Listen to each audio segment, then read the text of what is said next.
что, Александр Александрович, ваши хоромы готовы. Александр Николаевич, здрасте. Ну что ж вы, Надь, так долго? Я же опоздаю в аэропорт. Ой, ну вы знаете, я пока по списку все нашла, пол Москвы объехала. Ну хорошо, вы главное купили? Да, а как же? Вот, шок музыкальный.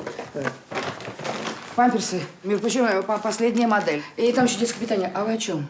О детском автокресле. Ой, Надя. Александр Николаевич, честное слово, я не забыла. Просто у меня рук не хватило. Когда я вернусь, мы еще поговорим о количестве рук, необходимых для выполнения простейших задач. Что? Ну, я надеюсь, вы ужин двумя руками приготовить успеете. После перелета они проголодаются. Не подведите на этот А раз. как быть с креслом? Вычту из зарплаты. Как? Шутка. Я уехал. Шуточки у вас, Александр Николаевич.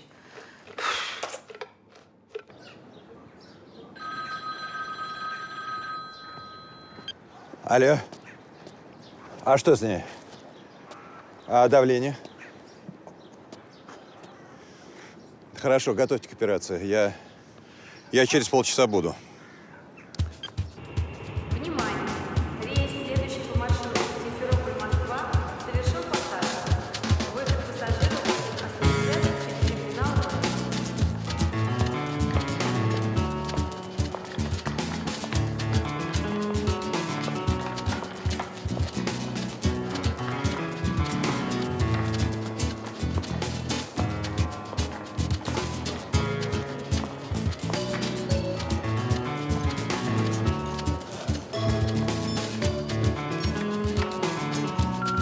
Абонент временно недоступен.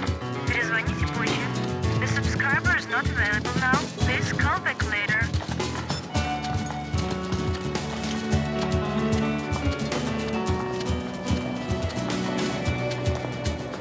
Аня! Привет. А ты что здесь делаешь? Какая разница? Эй, подожди. Ты мне даже привет не скажешь?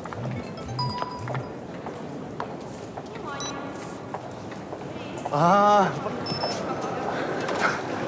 я, кажется, понял. У Александра Николаевича, как всегда, нет времени тебя встретить, да? Ну, пора бы уже привыкнуть, что в его жизни так всегда было и будет.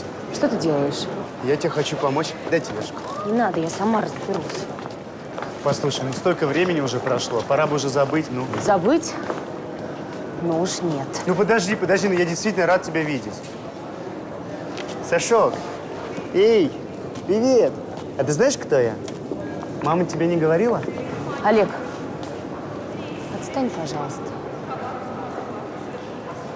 Ну хорошо. Ну можно я вас хотя бы до дома подброшу? На правах родственника. Обойдусь, спасибо.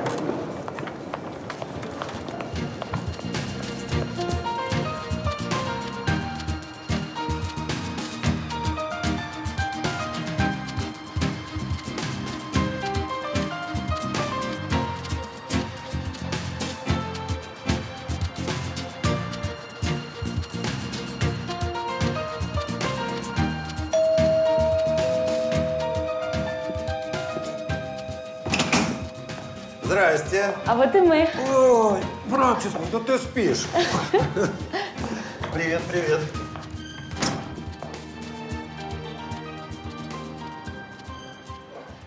Какая красота. А это Надя, наша новая домработница, готовила. Очень хорошая и добрая тетя. Кстати, она и с Сашкой посидеть может, пока ты будешь давать свои вступительные экзамены. Александр Николаевич, ну, может, я квартиру сниму? Ну, чем мы будем вам мешать? Какая квартира? О чем ты говоришь? Здесь полно места и помощь. Надя, я в конце концов. А помощь, она ведь никогда лишней не бывает. Спасибо вам большое.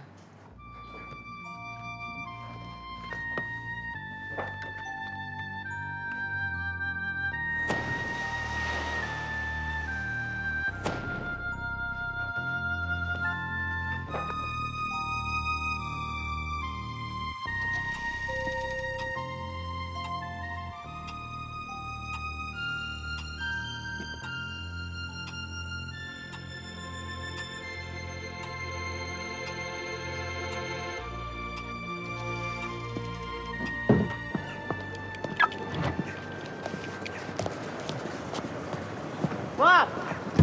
Привет. Олег? Ну, здравствуй. Привет. Ты чего хочешь? Говори скорее, я опаздываю на работу. А что ты так сразу напрягся-то? Я же тебе сын все-таки родной. И, между прочим, ни дня не было, как я не думал о наших с тобой отношениях. Ты что несешь-то? Я не несушка, пап, я твой сын. И отец этого ребенка, между прочим. Да, мы виделись в аэропорту вчера. Такой славный малыш на меня похож. Ты что добиваешься? Я ничего не добиваюсь. Просто хочу быть отцом. Ну, я наделал глупости, а потом осознал. Что ты осознал? Что, убить его хотел? Не нужно патетики. Я просто хочу воспитывать своего ребенка. Я имею на это полное право. Ты свое право уже давно потерял. Вот об этом я как раз с тобой хотел серьезно поговорить. Значит, заруби себе на носу. Отцом тебе его не быть никогда. Все, уплыла лодка. На каждую лодку найдется своя торпеда. Значит, твоя торпеда проследует мимо. Это вызов? Слушай, Олег, давай прекратим эти никому не нужные разговоры. Или все дело в наследстве? Да при чем тут наследство? Что ты заладил про свое наследство? Мне наследство не нужно. Мне нужно быть отцом своего ребенка. И все. Значит, женись на своей очередной девушке и вперед. Хорошо. Я тебя предупредил. Это мое не последнее слово. Я тебя предупредил.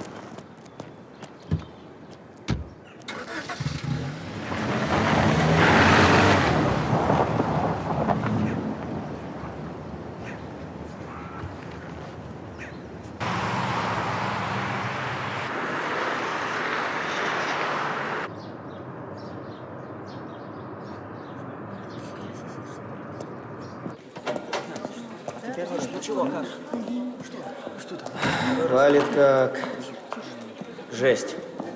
Господи, если не заочников, так.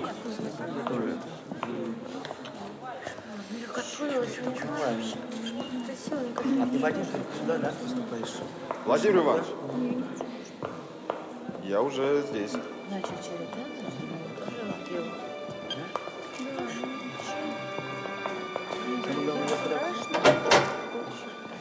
Здравствуйте.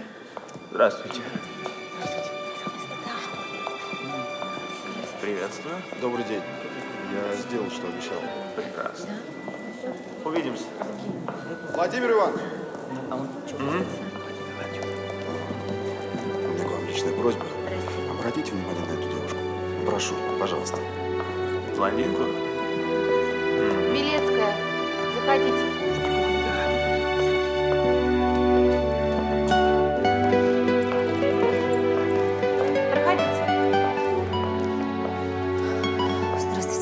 Здрасте. Белецкая Анна. Ну-с, посмотрим.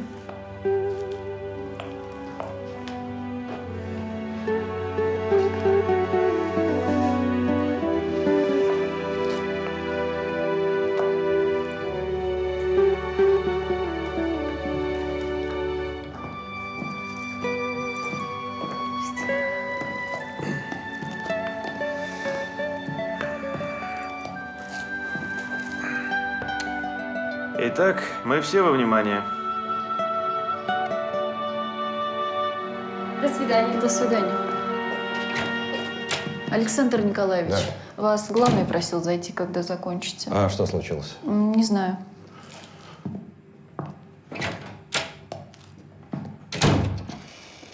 Здрасте. Александр Николаевич, приветствую.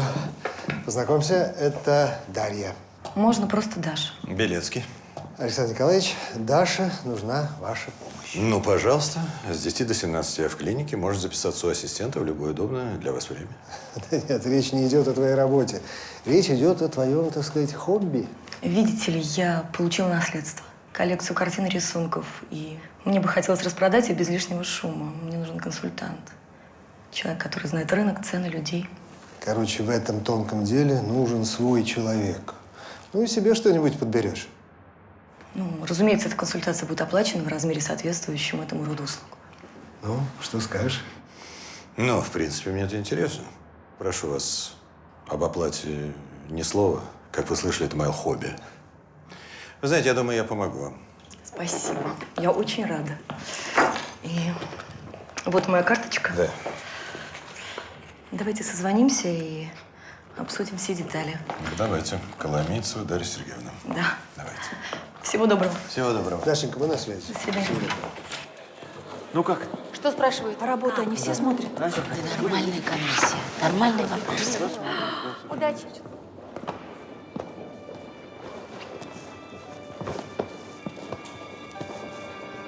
Ну как все прошло? Можно посмотреть?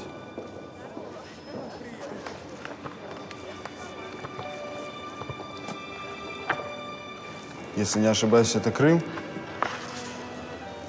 Точнее, Семиис. Да, скала-кошка. Ну да. Теперь я вспомнил, где вас видел. Вы сидели на камне, подобно русалке, и писали, я так понимаю, эту работу. Ну, а вы, конечно, проходили по набережной в этот момент и видели меня. Нет. Я был здесь. Наблюдал за вами через бинокль. А яхта эта называлась «Диадема». Вы уверены? Кстати, меня зовут Андрей. Ну, видал? Успешный адвокат. На счету уже несколько громких дел. А женщина какая? Ничего, что я тебя рекомендовал. Ничего. Спасибо. Докторская это как? Движется?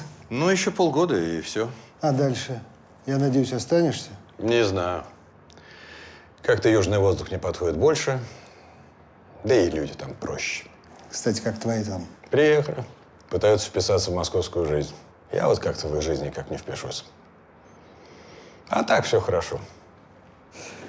Когда-то я тоже стоял здесь на вашем месте и также волновался. Хотя, честно говоря, причин для волнения у меня не было. Почему? За моей спиной была поддержка отца. Василий Певчий. Думаю, это имя вам о чем-нибудь говорит? Ну да. Да? Да, я поступил сюда по блату. И так спокойно об этом говорить? Я достаточно уверен в своем таланте. Мне абсолютно все равно, каким способом я сюда поступил. Ваш отец большой художник. Мне очень нравятся его картины. С этим не поспоришь. Вам не стоит волноваться. Прекрасная работа.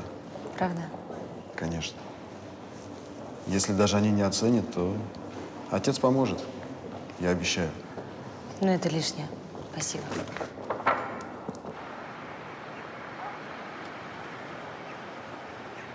Ну, рассказывай. Вчера на приемной комиссии меня очень хвалили. Говорили, что есть вкус, Так.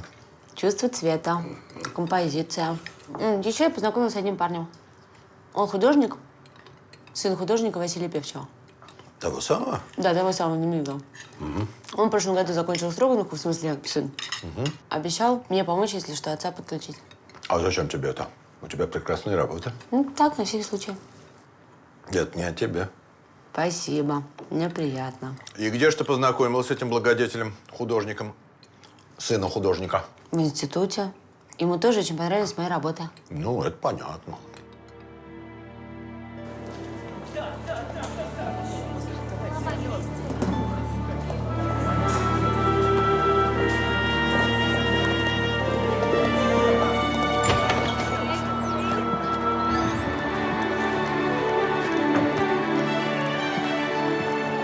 Ну, как успехи?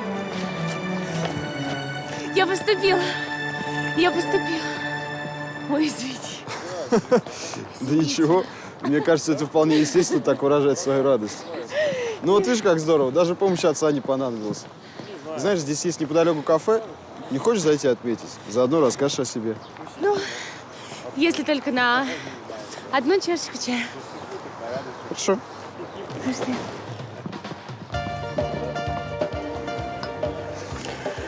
Так что закончится установочная сессия, и я обратно в Крым. А этот доктор твой, он что? Напишет докторскую, наверное, тоже вернется. Я тебя очень прошу, не называй его доктором. Ладно, извини. Однако веселая у тебя жизнь. Море, солнце. Нет, я, конечно, понимаю, но мне кажется, этого удовольствия достаточно одного раза в год. А мне там нравится. А в Москве что? В Москве? Какая-то она для меня большая. Это пройдет. Со временем. Вряд ли. Мне пора. Я довезу тебя.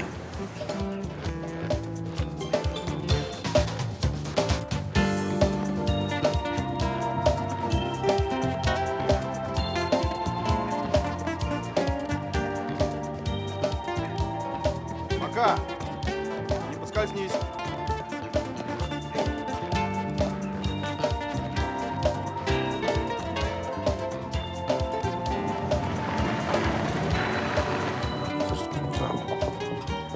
Старый кирпич. Александр Николаевич, Далеко влезла. я поступила. Ну, а кто бы сомневался? Сань, мама поступила. Я поступила. Ну что, это надо отметить. Поступила. Да, Эмилька? Поступила.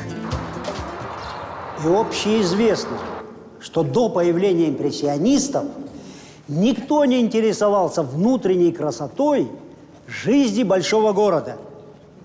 Не говоря уже о шуме и суете людских толп, снующих по улицам, площадям, рынкам. И только импрессионисты. Чай? Нет, нет, чай лучше пить не за этим столом. Ах, да, конечно. Хорошая коллекция. Я так рад, что мне удалось все это увидеть. Я бы выпил вина. Да, я тоже. На самом деле, это еще не вся коллекция. Самая ценная русская живопись начала 20 века дядя завещал Третьяковской галерее и Русскому музею. А эти наброски и рисунки оставил мне. Это же Васнецов, Филонов, Бакст. Да, а это вот из дядиной коллекции. Хорошее вино. Прекрасное вино. Отличный вечер. За вас, Даша. Волшебный вечер.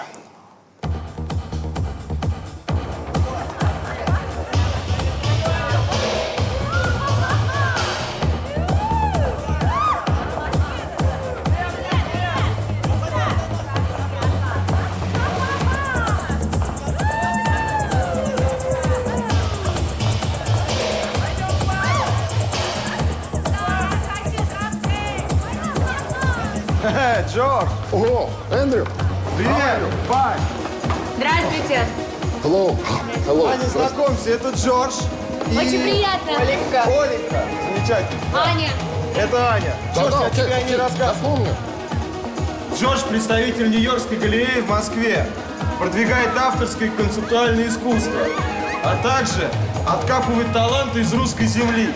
Имей в виду, если Джорджу понравятся чьи-то работы, счастливчика ждет Нью-Йоркская академия искусств, а также все радости заморской жизни.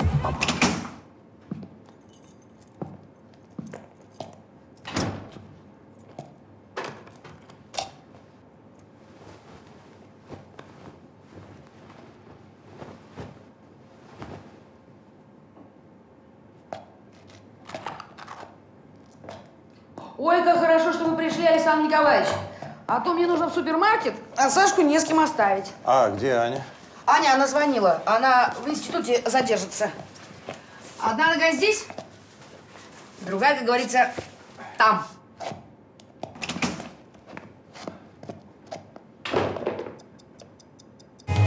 Паш, не завтра люди стоять. Мне нужно выйти.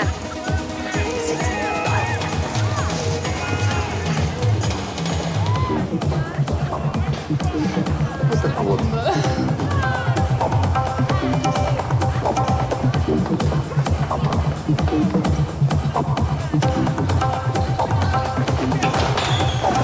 Спасибо. Опля, вот и я. А ты какими судьбами здесь? А какое твое дело? С друзьями, ясно? Не ясно. А отец мой знаешь, что сейчас есть? Давай, звони. Интересуйся. Что еще от тебя ожидать? Я даже не знаю, как воспользоваться данной информацией. Ну, в твоем случае это можно использовать как шантаж.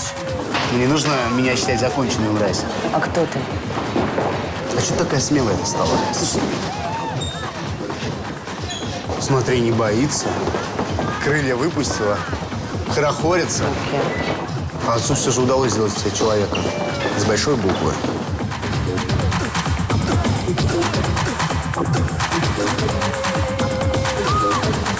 Ань, ну я тебя уже потерял.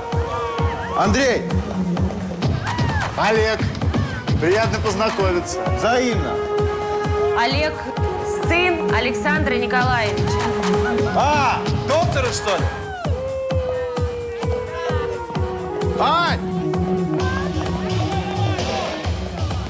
Дурдом. Ань, что с тобой? Я тебя просила не называть его так. Он много для меня сделал. И вообще, А вообще, давай перестанем. Такое ощущение, что он всегда рядом с нами. Александр Николаевич, что Александр Николаевич, это? Ань, что с тобой? Ань, ну прости. Ну, вспылил.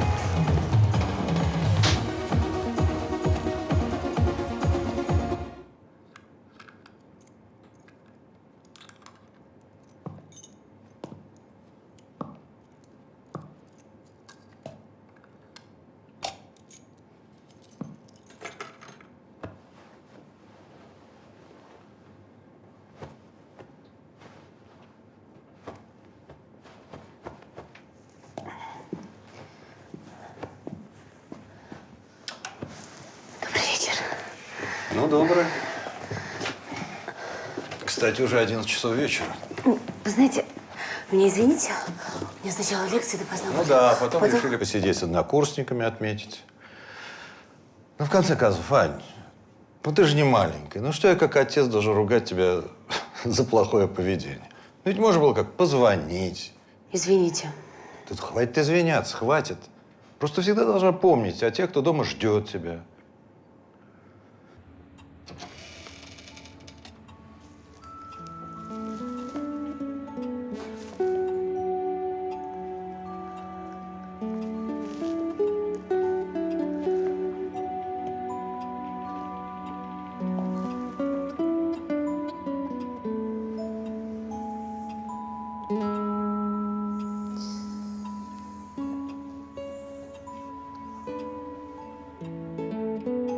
Все хорошо, мама пришла.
Так, Сашок, сейчас пойдем с тобой завтракать. Только сначала умоемся, а потом пойдем, да? Ты мой хороший, ты мой сладкий.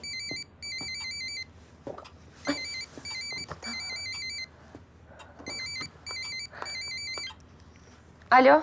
Привет, как ты? Привет, нормально. Можем завтра навестить моего знаменитого предка. Ну, давай. Хорошо. Я заеду за тобой вечером. Вечером? Во сколько? Ну, часов в 5-6. Слушай, понимаешь, у меня сейчас не самое лучшее время. Да перестань. У тебя по расписанию лекции заканчиваются только в 8 вечера. Ну, а как же лекции? Поверь мне, встреча с моим папой будет покруче всяких нудных лекций. Я заеду за тобой в институт в половине. Договорились? Ну, хорошо. Договорились, пока.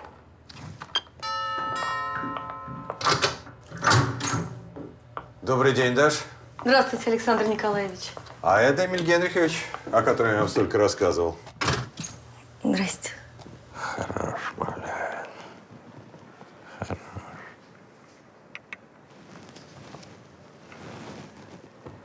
Интересная миниатюрка. Да. По-моему, интересная миниатюрка. А он действительно серьезный коллекционер? Один из самых серьезных в стране. Привет, па! Мы ненадолго. Здрасте. Знакомься, это Аня. Поклонница твоего таланта. Василий Петрович. Да. А вот, ну, это, так сказать, для души. Пойдемте в следующий зал. Посмотрите туда. Эта инсталляция называется «Прогулка по вечерней набережной». Она вызвала такой интерес в Монреале. Интересно. Нетрадиционно как-то, конечно.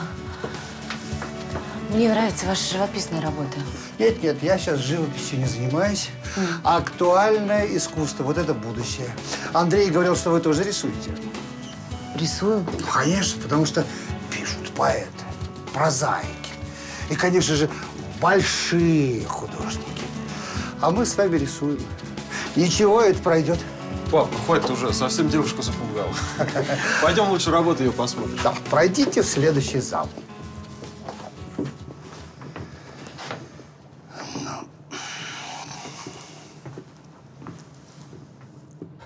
Ну что ж, как говорится, очень приятно. Я подумаю до понедельника. Вот так? Ну, всего доброго. Ага. Счастливо. Счастливо.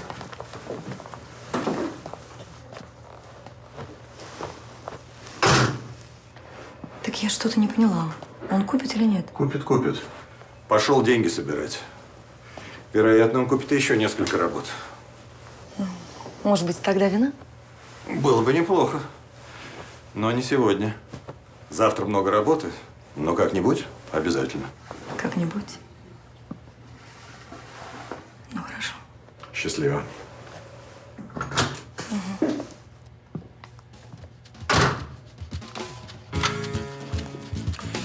Ну, неплохо.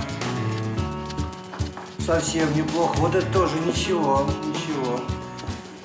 И что, вы хотите посвятить вот этому искусству всю свою оставшуюся жизнь? Ну, если талант позволит. Талант-то позволит, но послушайте меня, девочка моя. Бросайте все это, выходите замуж за хорошего человека, рожайте детей и не мучайте себя вот этим искусством. Пустое все это.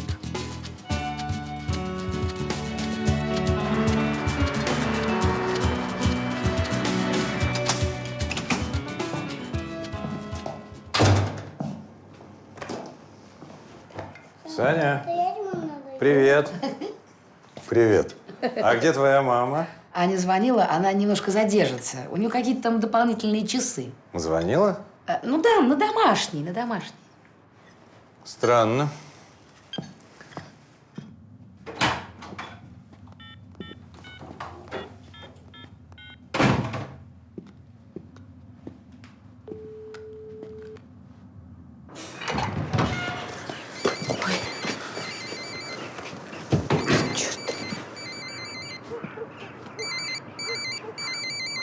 Андрей. Скажи, что была в метро. Мне кажется, это неправильно. А что правильно? Ответить на звонок и сказать: простите, мол, я с сыном Певчего в гостях у Василия Певчего. Мы любуемся картинами и все такое. И что тебе даст эта честность?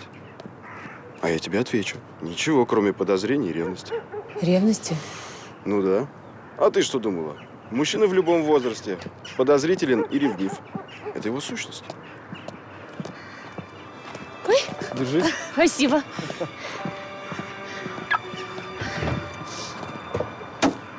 Ага. Так.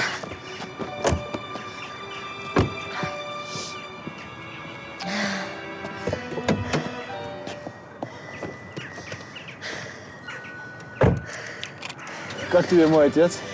Ой, ну я счастлива. Единственное, мне вот эти вот его поиски в области актуального искусства не очень понятны. Но его ранние работы в живописи – это просто восхитительно. Но живопись для него уже не актуальна. А хочешь посмотреть мою мастерскую? Да не знаю, уже поздно как-то. Опять ты за свое. Час туда, час сюда, ничего не решит. Соглашайся. Ну, посмотришь, как живут молодые художники.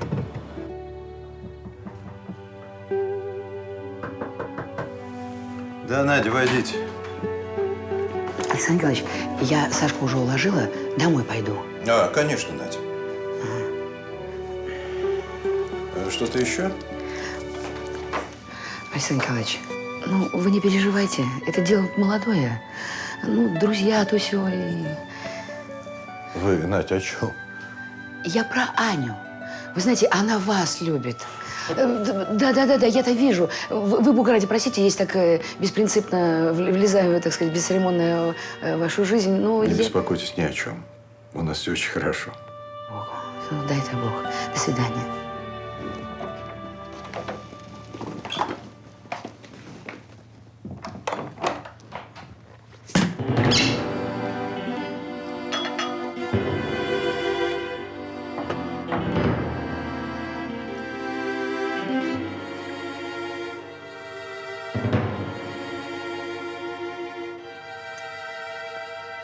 Спасибо.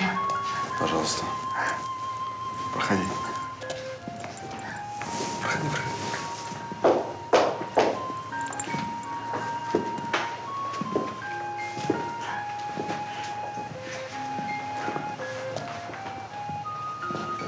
Ух ты. Как у тебя хорошо?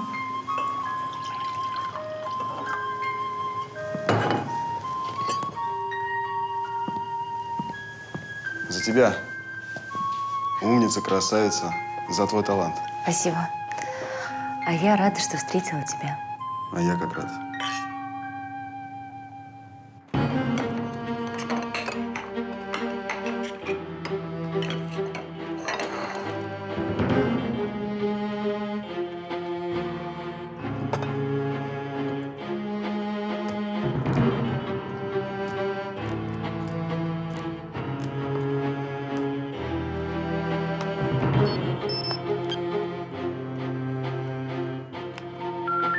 Абонент временно недоступен.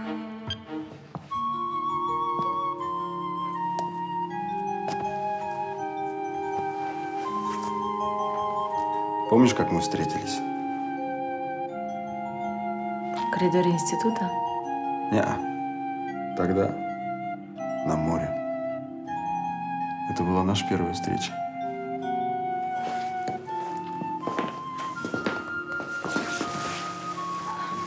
Если бы ты знала, как долго я за тобой наблюдал.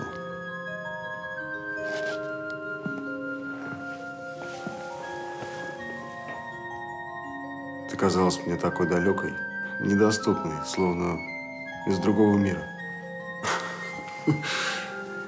Даже друзья надо мной прикалывались. Подойдем к берегу, познакомишься. А ты?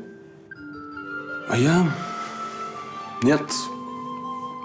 Не будем, говорю, разрушать сказку. А потом бац, сказка сама ко мне приходит. Это так романтично. Романтично? Это не просто романтично. Это судьба. И многим девушкам ты это рассказываешь? Про романтику или сказку?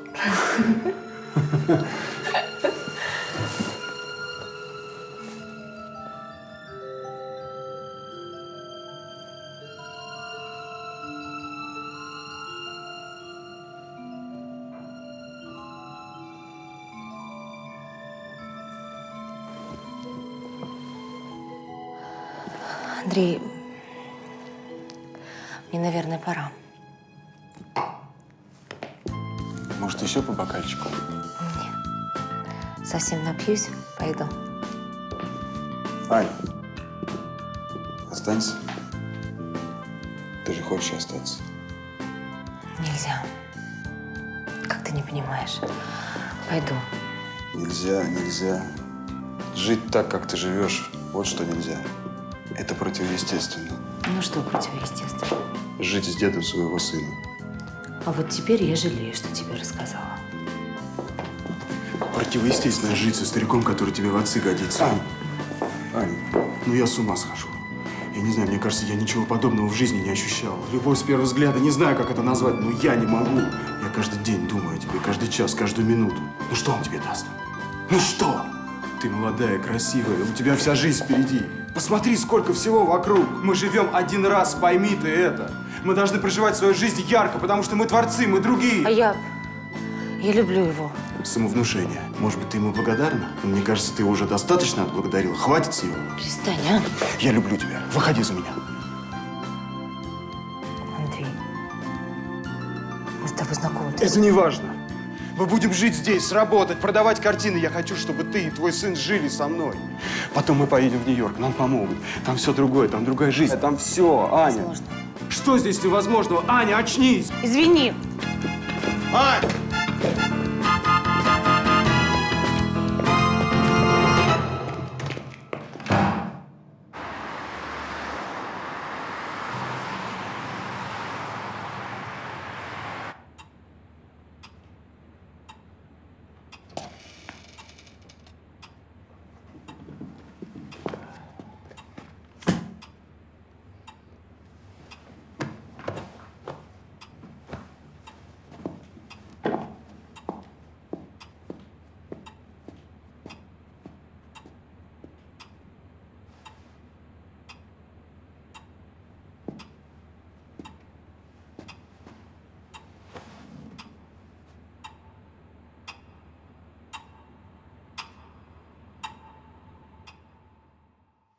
Доброе утро.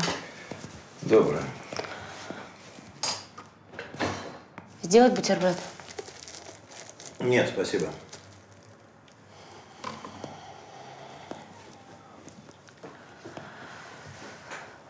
Александр Николаевич, я хотела вам сказать, что вчера вечером… Вчера, сегодня, завтра, послезавтра. Какая разница? Это твоя жизнь.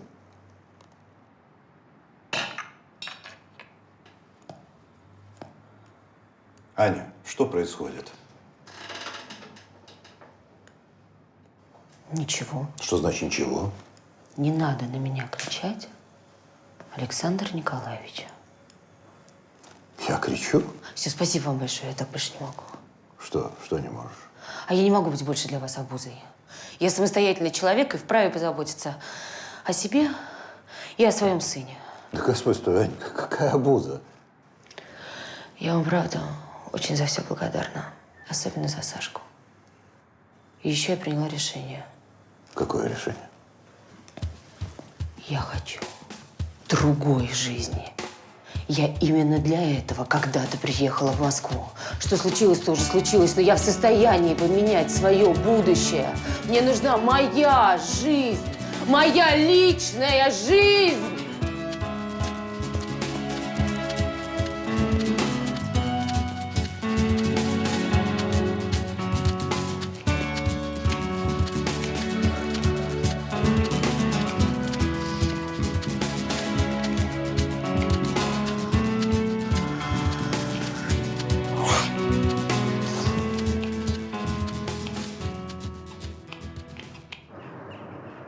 А мне казалось, что все коллекционеры должны быть похожи на вас.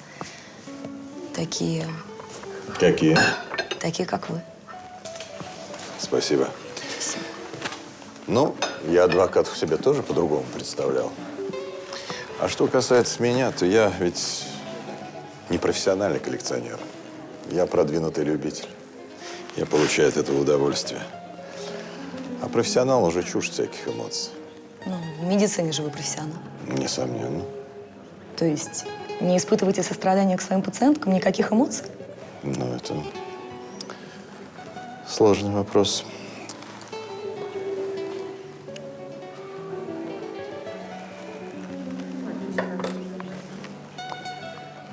Александр Николаевич, мне кажется, вы чем-то встревожены, и ваши мысли далеко отсюда. Что-то случилось? Нет, нет, что вы. Скажите, Даш, а вы никогда не чувствовали, что живете не своей жизнью? Это как? Ну, все, что происходит с вами, должно происходить с кем-то другим. Ваше окружение, родные, близкие. Все это должно принадлежать не вам, а какому-то другому человеку. А ваша настоящая жизнь так толком и не наступила.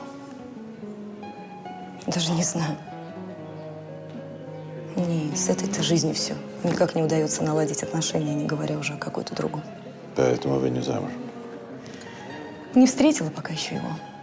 Нет, знаете ли, не то чтобы супермачо или принца на белом коне. Нет, такого обыкновенного мужчину. Не попался мне еще пока такой экземпляр. Ну, я думаю, у вас еще все впереди.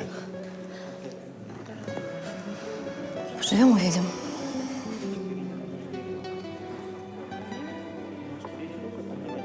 Скажите, а вы женаты? Был. И, кажется, уже 2 раза.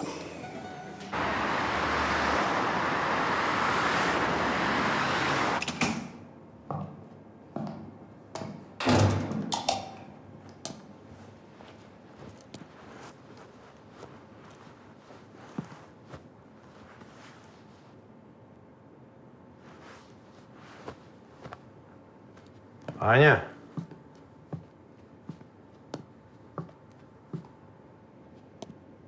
Аня?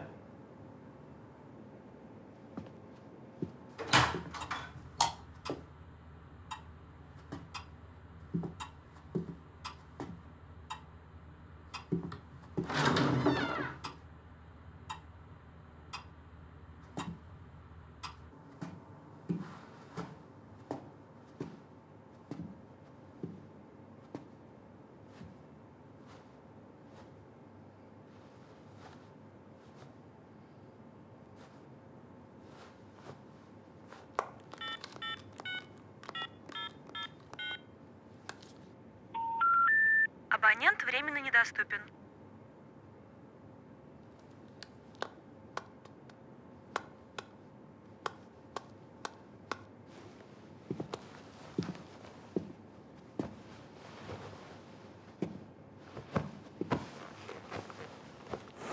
Я хочу другой жизни.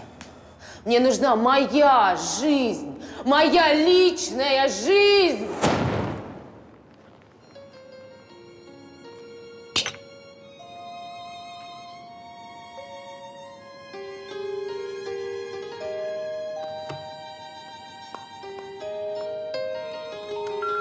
The subscriber is not available now.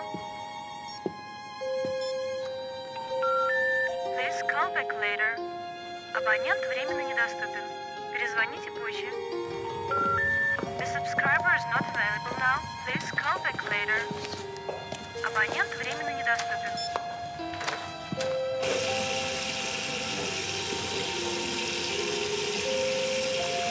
Что это за привычка все время за всех все решать? Ты хоть ее спросить, чего она хочет. Тебе же наплевать. Здравствуйте, к вам можно? Проходите.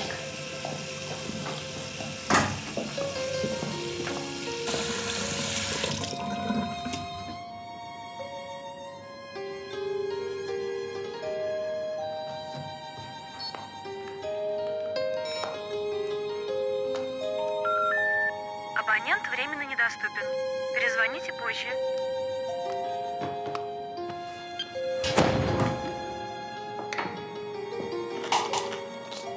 А нельзя по-человечески? Взять тарелку, нож, вилку, порезать.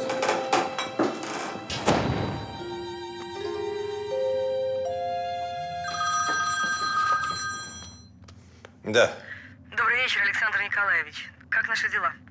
Даша, Эмиль Генрихович готов совершить сделку, и кроме тех 2 работ решил приобрести еще несколько.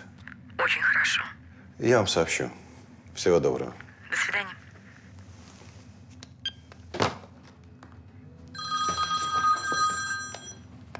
Да. Это я. А где ты? Неважно. А как Саша? В порядке, не волнуйтесь, с нами все хорошо. Что значит хорошо? Вы где живете? Не беспокойтесь, я в состоянии о нем позаботиться. Послушай, Ань, то, что ты совершаешь глупость… Может быть и глупость, но это моя глупость. И мне за нее отвечать. Послушай, С нами все в порядке. Не Не волнуйтесь. Аня, ну что ты вот сейчас говоришь?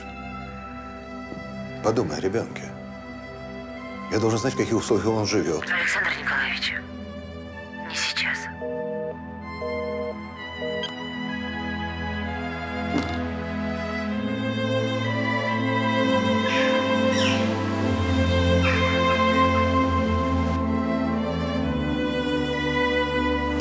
Еще я познакомилась с одним парнем. Он художник, сын художника Василия Певчева. Доброе утро, Александр Николаевич. Доброе. Надя, Да. вы больше не покупаете детское питание? Как это? И ужин готовьте на одного. Договорились? Да, Александр Николаевич. Нет, Эмиль Георгиевич, все остается в силе. Да. У меня к вам маленькая просьба. Вы ведь знакомы с художником Певчим?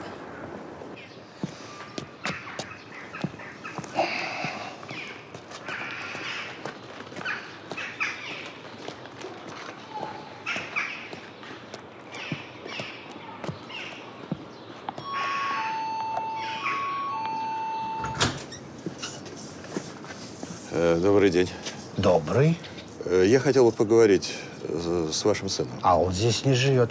А, собственно говоря, с кем я имею? Белецкий, коллекционер. Хотел бы приобрести его работу. Работу.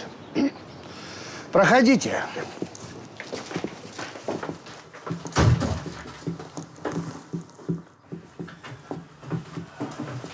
Значит, вас интересует работа моего сына.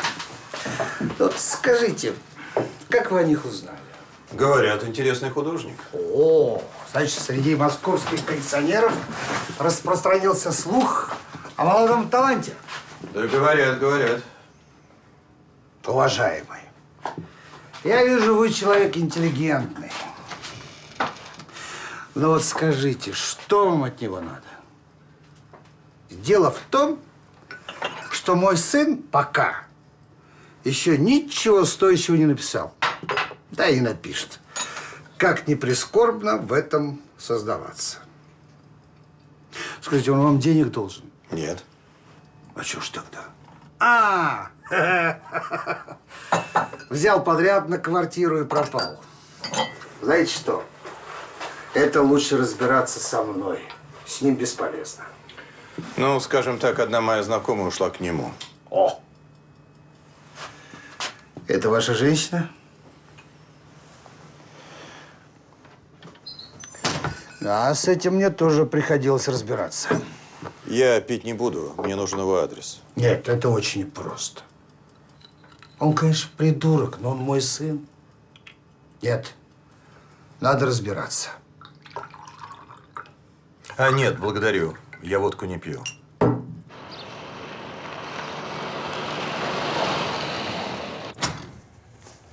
Анька, принимай! Привет. Привет. Это что? Игрушки. Здрасте. Знакомься, Игорь. Очень приятно. Взаимно. Ты что, пил? Ну, выпили чуть-чуть с друзьями. Что-то вроде, знаешь, этого мальчишника. Девчонки, ну где вы там? Давайте, заходите. Мальчишник с девчонками? Ну, как мальчишник без девчонок. Ты что, знакомьтесь. Здрасте. Ляля, Катя. Это Аня, будущая моя жена. Очень приятно. Они просто знакомые. Ляля девушка Игоря, а Катя ее подружка. Мы тут принесли кое-что. Давай что-нибудь по-быстренькому организуем. Ага. Как там наш малыш? Нормально. Сашка! Классно здесь. Здорово! Знакомьтесь, мой сын. Чудный мальчик. Мужик, здорово. Твой? На тебя похож. Будет мой. Теперь у меня будет настоящая семья. Ну что, к столу? А вы действительно коллекционер или так пароль для прикрытия? У меня небольшая коллекция. Да? Так, может быть, это купите у меня чего-нибудь. Вон русские сезоны в том углу стоят. А, нет, благодарю. Мне некуда это поставить. Вы адрес дадите? Не могу. Он запретил мне давать телефон, адреса. Он так шифруется. от кредиторов, брошенных баб. Это плохая новость. Но есть хорошая. Он сегодня должен прийти, вот и поговорите. Только вот неизвестно, сколько ждать. А если он не придет? Придет. Он за деньгами придет.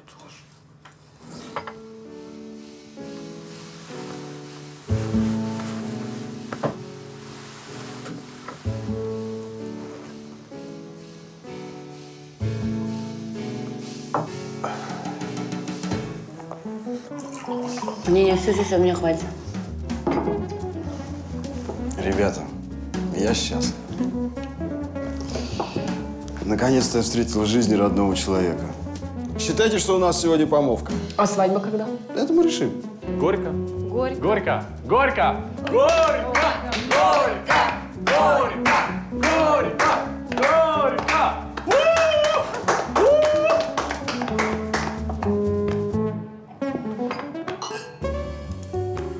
Я пойду покурю.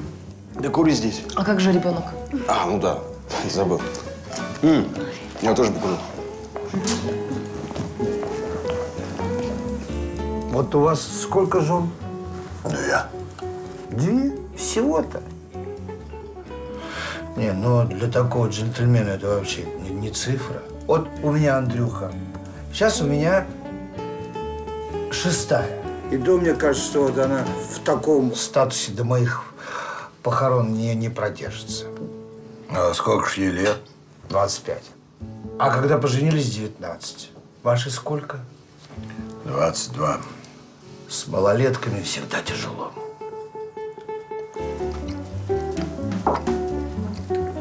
Значит, она к Андрюхе ушла, да?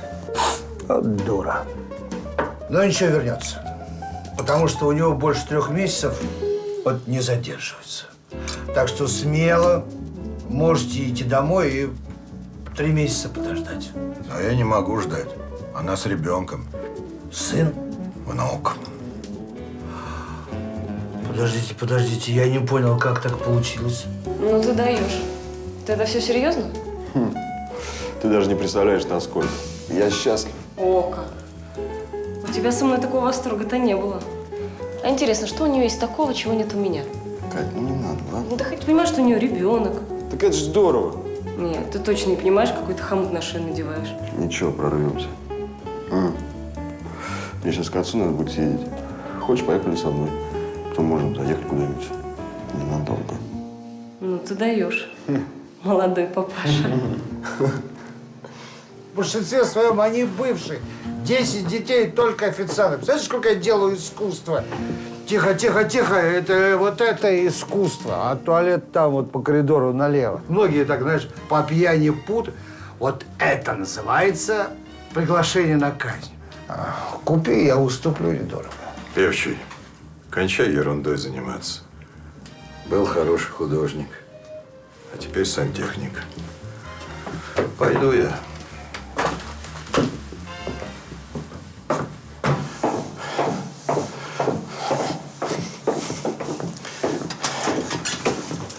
Андрей?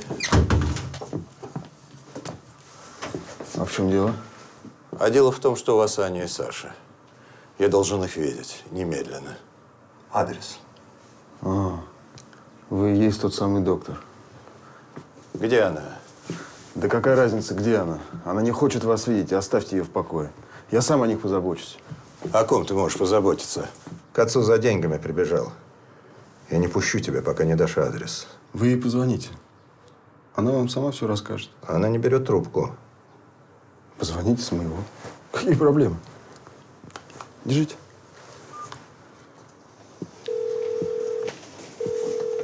Алло. Андрюш, ну ты где? Это я. Александр Николаевич, вы… Возвращайся домой. Мы все устроим. Нет, я уже все решила.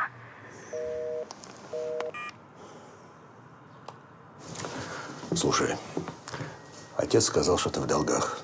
Сколько тебе нужно, чтобы ты оставил их в покое? Да вы что, доктор? Я любовь не продаю.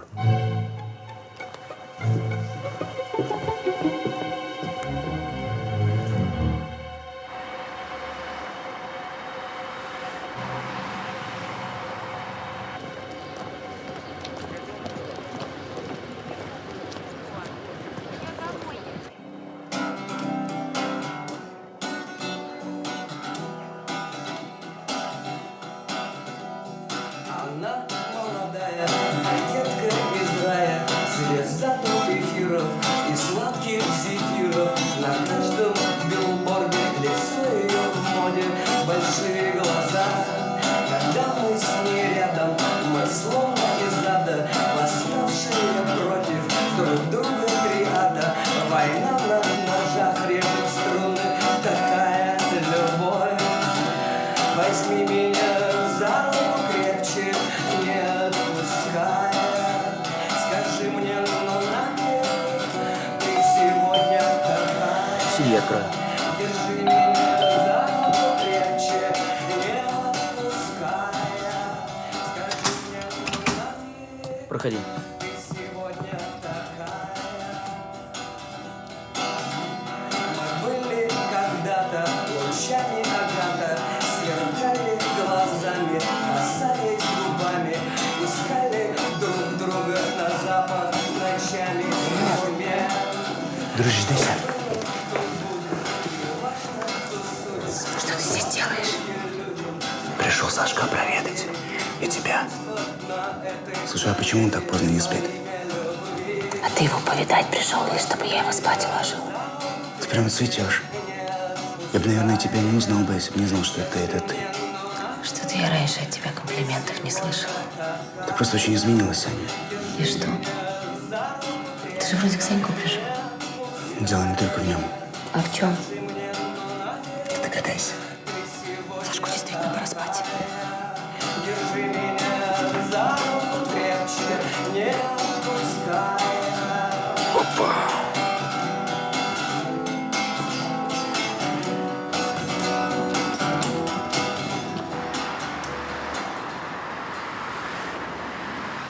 Удачи. Счастливо. Спасибо. До свидания. Пока.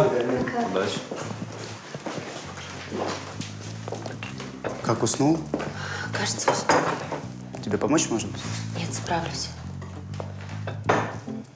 Я смотрю, тебе такая веселая жизнь нравится. Нравится? То есть ты нашла себя?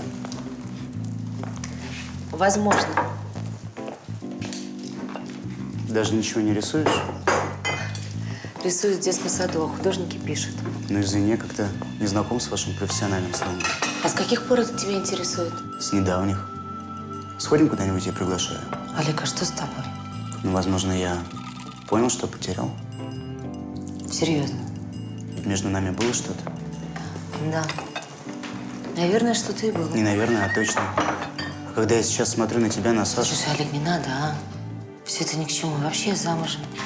За кем? За этим? И за моим престарелым папашей? Вот. Вот в этом ты весь. Узнаю. Хочешь общаться с Сашкой, я не против. А заходы свои оставь.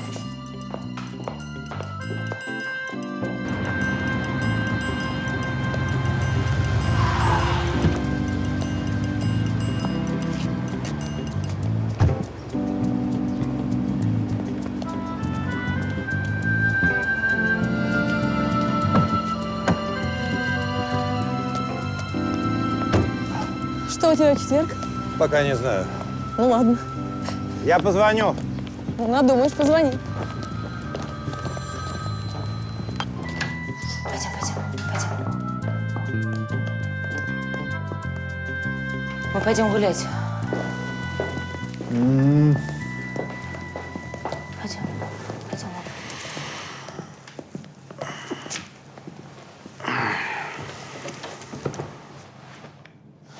На, держи.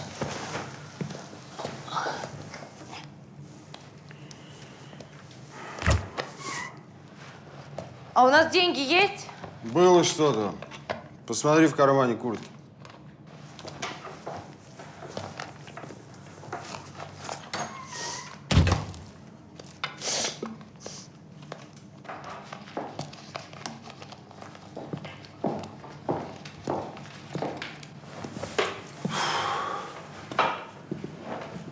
Понятно.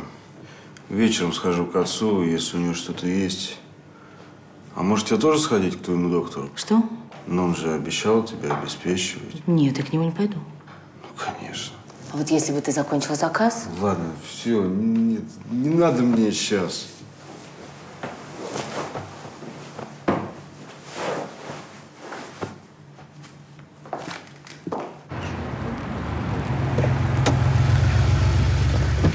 Пап, я на минуту, ты не против?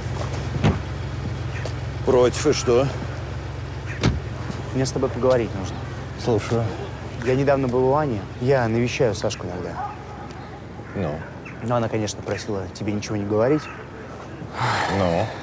Как Саша? Саша хорошо. А вот Анька… Что?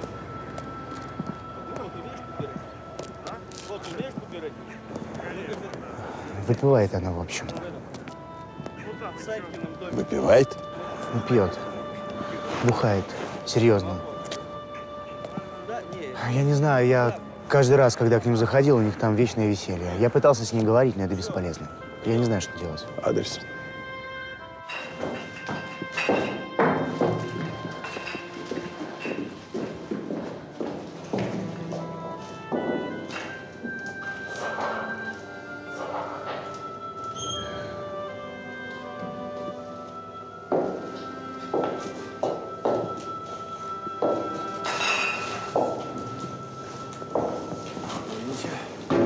Рядом, рядом.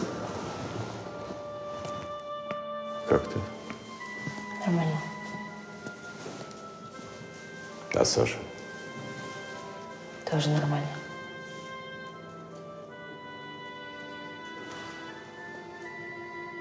А в институте? Никак. Первую сессию не сдала. Завалила. Времени нет. А зачем вы пришли? Аня, уходи оттуда. Я сниму квартиру, организую учебу. Я не могу жить за ваш счет. Почему? А кто его? Никогда не задумывались, кто?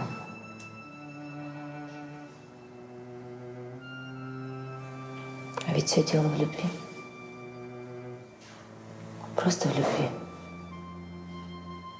Вы меня жалеете, но не любите. Жалеете.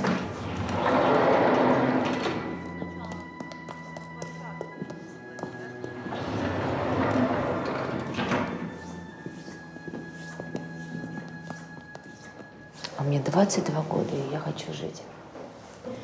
И давайте закончим на этом, Александр Николаевич.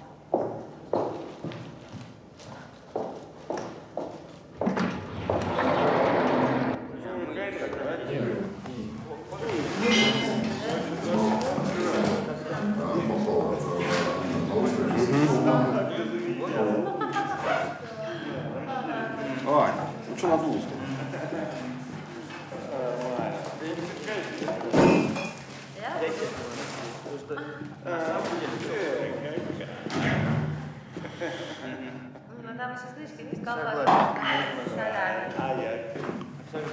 Мне помогает вторая нога. Да. Давай, давай, давай, давай. Ай, победи. Застегнулась. Давай, застегнем. Пойдем посиди с нами. Я не хочу. Ну да. Будешь сидеть здесь и давить мне на психику. Ты типа вся такая глубокая, а я гуляка праздный. Андрей, я тебя очень прошу. Я хочу побыть одна с ребенком. Ладно, ладно. Но прятаться от гостей неприлично. Но это твои гости. Вот и иди и развлекай их.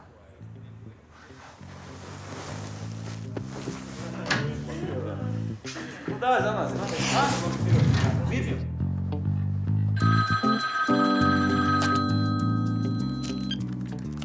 Алло, Да, Олег.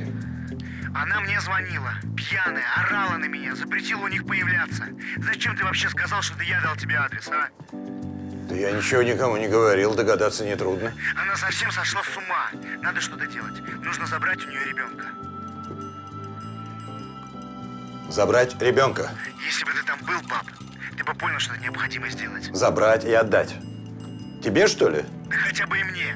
Я отец. Слушай, отец, забудь об этом.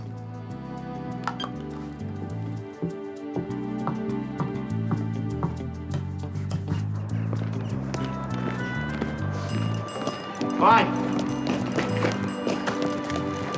Да постой ты, а! Нам нужно поговорить. Нам не о чем с тобой разговаривать. Неужели я хуже, чем этот твой? Да не в этом дело. Да перестань, я помню, как ты бегала за мной. Да. Только это было давно. Ну хорошо, давай начнем сначала. Я хочу быть с тобой. Давай будем одной семьей, пожалуйста. Оставь меня в покое! Ну иди! Я за тобой больше бегать не буду, сама прибежишь.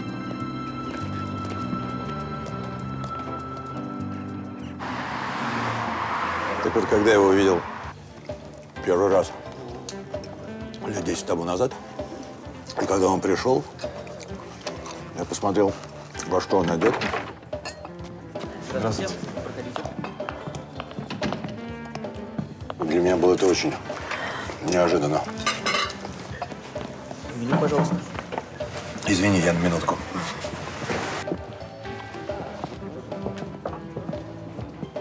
Андрей, можно вас на минуту? Извините.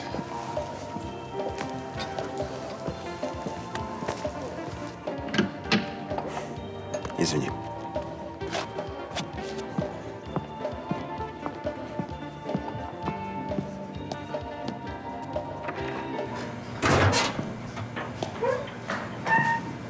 А где Аня? Дома пьет? Что делает? Пьет? Послушай. Она пьет. Это ты довел ее до этого. Никто ее не доводит. Кто вам вообще это сказал? Слушай, отпусти ее. Зачем она тебе? У тебя там есть. Ну, только у вас есть. Что ты делаешь? Ты что, не понимаешь? Слушайте, господин доктор, мы сами разберемся.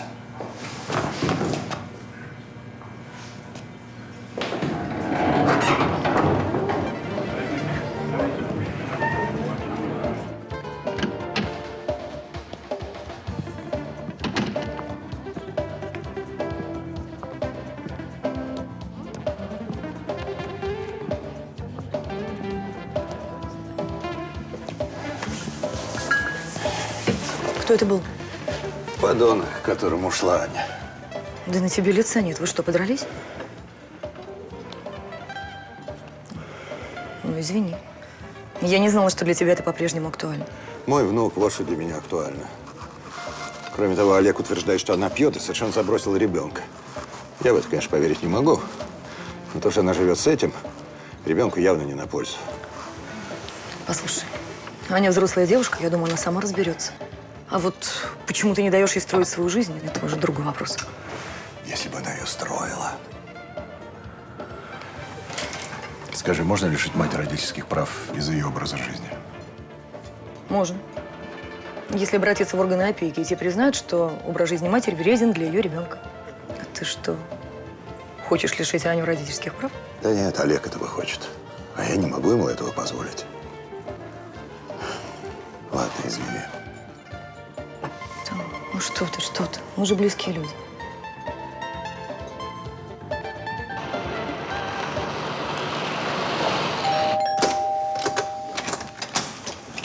Здравствуйте. Здравствуйте.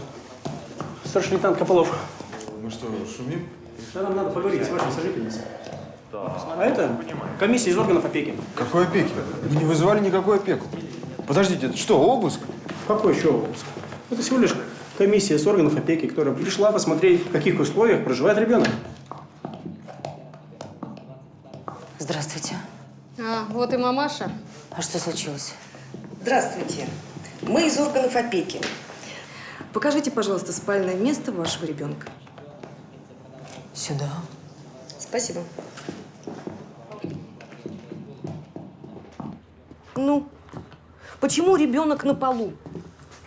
Ну, он играет. Ну, пол холодный. На нем теплые штаны. Ребенок напуган. Конечно, напуган. Столько незнакомых ему людей. Ребенок запуган вашими гулянками. Да, господи, что вы такое говорите-то? О вас поступило заявление о лишении вас родительских прав. На меня? Почему? По причине вашего пьянства и алкоголизма. Какого алкоголизма? Господи ты, боже мой.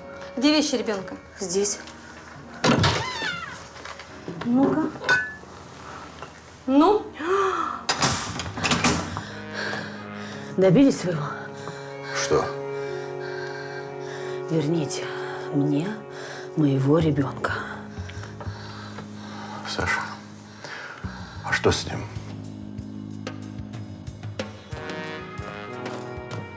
Да клянусь тебе, это не я.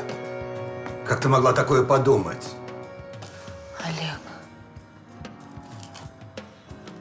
Значит, Олег, господи, какая же сволочь, а? Он мне говорил об этом, но я никогда не думал, что на это пойдет. Он заврал Сашку, чтобы вернуть меня. Он в последнее время ко мне подкатывал. Не волнуйся. Я верну тебе сына. А ты пока оставайся здесь.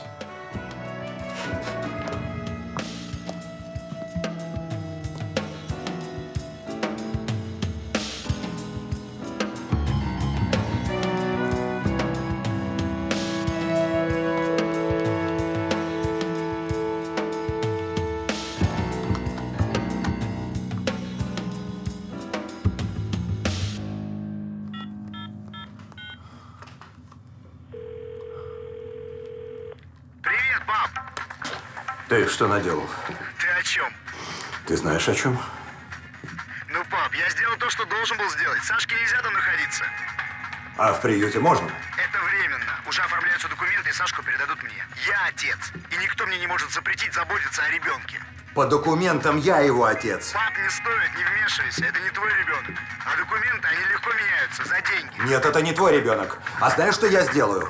Я вычеркну тебя из завещания, и ты не получишь ни дома, ни квартиры, ни коллекций, ничего. Что? Подумай, подумай. У тебя еще есть время до утра. А я пока посоветуюсь со своим адвокатом.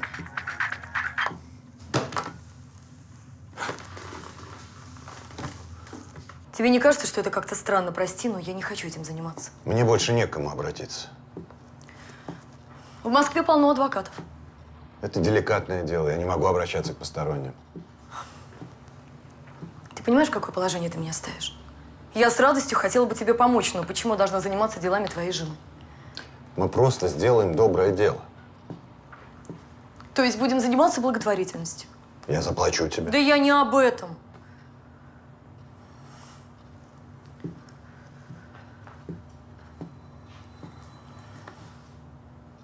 Ну хорошо, допустим, я попробую. Но если дело уже запущено и ребенок находится в приюте, то изменить что-либо будет крайне сложно, даже если Олег откажется от своих прав на ребенка. Саша, мой сын по документам. Я не понимаю, при чем здесь Олег. Я не вижу причины передавать его Олегу. А если он пустит в ход деньги, большие деньги, то дело будет тянуться, даже если закон не на его стороне. Так поэтому я и прошу тебя, а не какого-то постороннего адвоката. Ну хорошо. Я попробую. Но, скорее всего, и у нас будут расходы.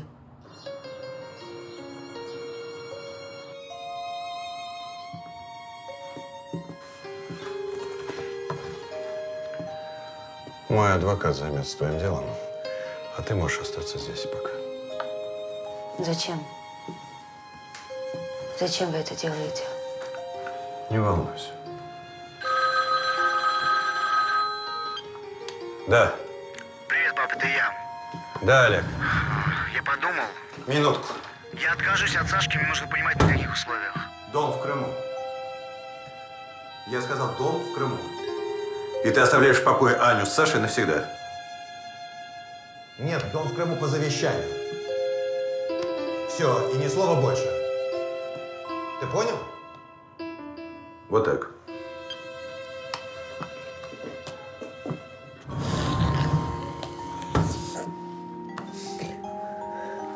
Александр Николаевич, вы меня поймите.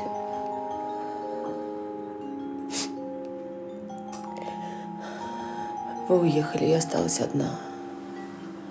А что я? Кто я? Мне кажется, если бы не внук, если бы я вам тогда на голову не свалилась беременная, вы бы вообще на меня даже внимания не обратили. А теперь вы выполнили свой долг. Спасибо.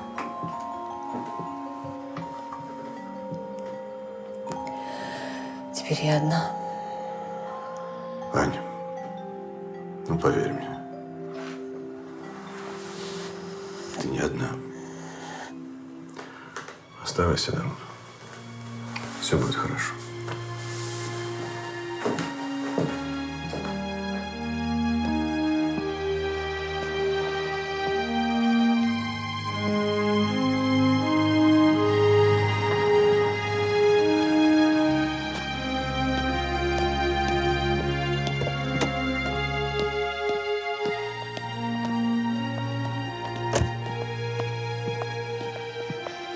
Привет.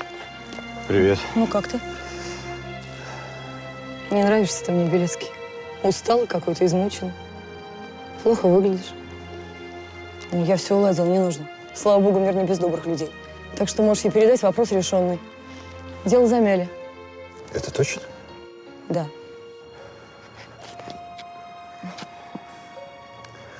Спасибо тебе, Даша.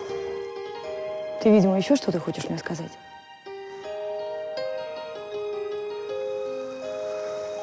Знаешь, я, наверное, ошибался, когда говорил, что проживаю не свою жизнь. Такого вообще не бывает. Жизнь такая, какой мы ее делаем сами. Поэтому она не может быть чужой. Прости. Чужая, своя. Да какая разница? Любовь. Вот что движет людьми.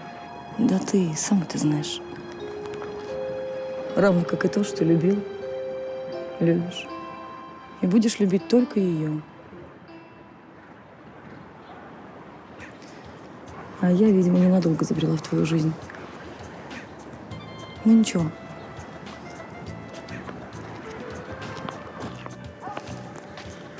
Я справлюсь.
Можно тебя на минутку?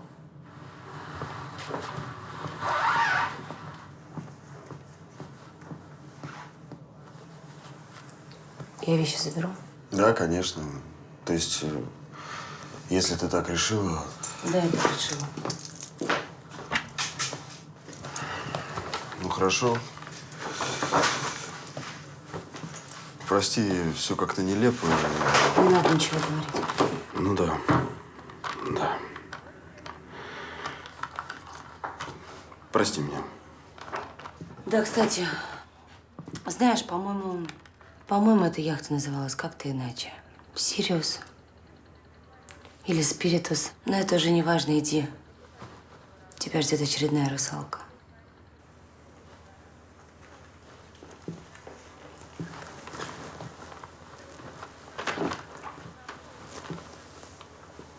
Тут из опеки звонили. Зачем? Не знаю, тебя искали.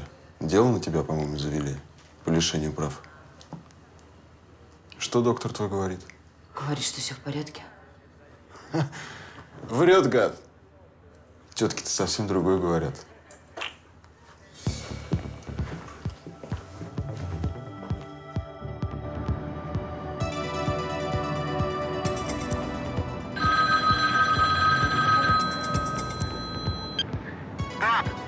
Да, Олег.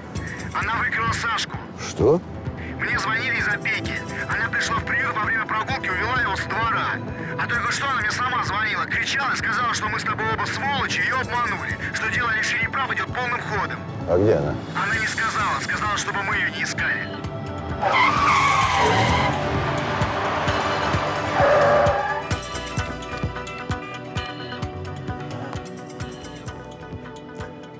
Даша, это я.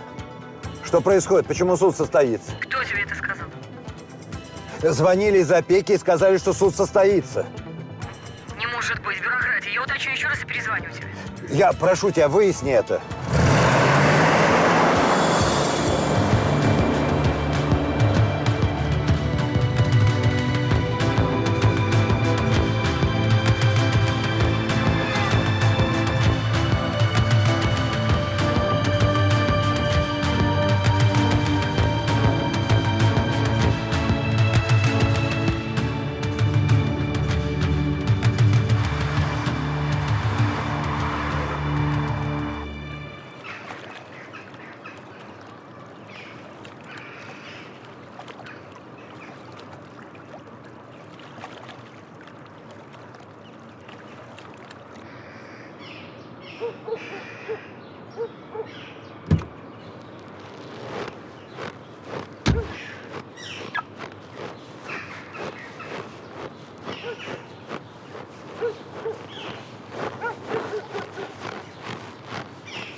О, зятек. Выявление каким ветром? Добрый день. Войти можно? Ты один? Где семья-то? Можно войти? Да, конечно, заходи. Пожалуйста, заходи. Давненько мы с тобой не виделись. Года 3 прошло. Как ты последний раз заезжал? Как внучок мой? Вырос, небось, с тех пор, как я его в Крыму видела. А я думал, он у вас. Да нет, у меня нету. Откуда же? А ты что ж не знаешь, где твоя семья? Бросьте, они здесь. Вчера приехали. Да, боже упаси, никто ко мне не приезжал. Ни вчера, ни сегодня. Она сбежала, что ли, от тебя? Довел таки. Где моя девочка? Я тебя спрашиваю. Сбежала! Сбежала от него, от такого мужа, от профессора. Налей 5 грамм пока. Видать, не все золото, что блестит. Спасибо. Ребенка отдавала художницу, красавицу. А что теперь? Профессор.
На, Сашенька, кушай. Больше ничего не сказал? Нет, Ничего. Ушел, все. Ну, а как он вообще? Так по его роже разве поймешь? Памятник. Как ты его терпела столько времени? Ладно. Что ты собираешься делать-то? Не знаю. Ну, уже не знаю. У тебя ребенок растет, ты не знаешь. Не знаю, мам. Здесь побуду. Потом работать пойду. Ну, смотри. А звонить будешь, что сказать? Не было нас у тебя. И не знаешь, где мы. Ладно. Только расстроенный он был. Очень. Мам. Все. Пока, маленький. Пока.